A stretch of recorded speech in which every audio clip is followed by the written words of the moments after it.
আমরা সেই চলে এসেছি শিব মন্দির ভোজপুর। এক কথায় আমরা যেটা বাংলায় বলি রাজা ভোজ গঙ্গোত্রী, সেই রাজা ভোজ শহর ভোপাল, সেখানে আমরা চলে এসেছি। এখানে রাজা ভোজের যে অসমাপ্ত শিব মন্দির, মানে মূর্তি প্রতিষ্ঠা করে দিয়েছিল কিন্তু মন্দির অসমাপ্ত ছিল, একদিনে প্রতিষ্ঠা করতে পারেনি। সেই ইতিহাস কাহিনী জড়িত এই সেই শিব মন্দির, বড় রাজা একদিনে মন্দিরটা বানাতে পারেনি। সে অসমাপ্ত ভোজপুর শিব মন্দির একটু উঁচুতে আছে, আস্তে আস্তে উঠছি।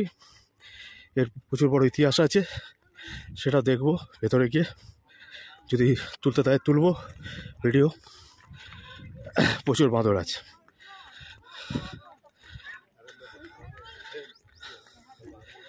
সে অসমাপ্ত মন্দির, যেটা আমাদের এখন রাম মন্দির হয়েছিল, মূর্তি আগে প্রতিষ্ঠা হয়েছে, মন্দির সম্পূর্ণ হয়নি।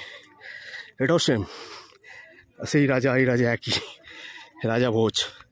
এখনকার রাজা তো সবাই জানে, মানে মূর্তি প্রতিষ্ঠা করে দিয়েছে, মন্দির সম্পূর্ণ হয়নি, তাই মন্দির অসম্পূর্ণ এখনো।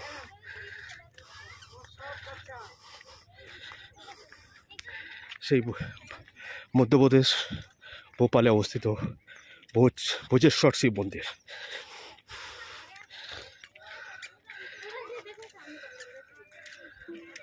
বিশাল বড় শিব মন্দির, রাজা ভোজেশ্বর শিব মন্দির করেছে, বিশাল বড় শিব।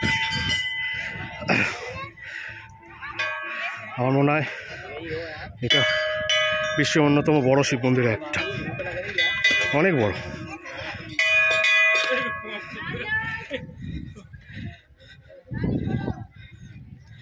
অনেক বড় শিব।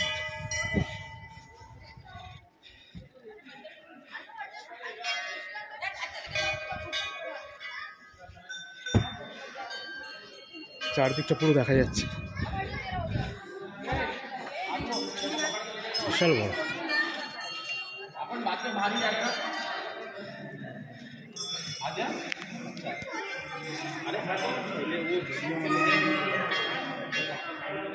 বিশাল বড় শিব।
রাজা ভোজের শিব মন্দির অনেক বড়, প্রায়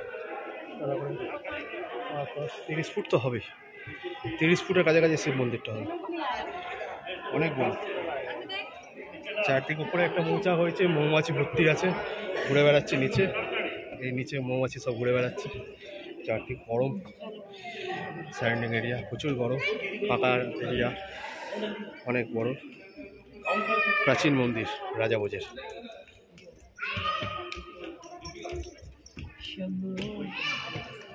সত্যি ভোলেনাথের দর্শন শান্তি। হর হর মহাদেব। ওম নমঃ শিবায়।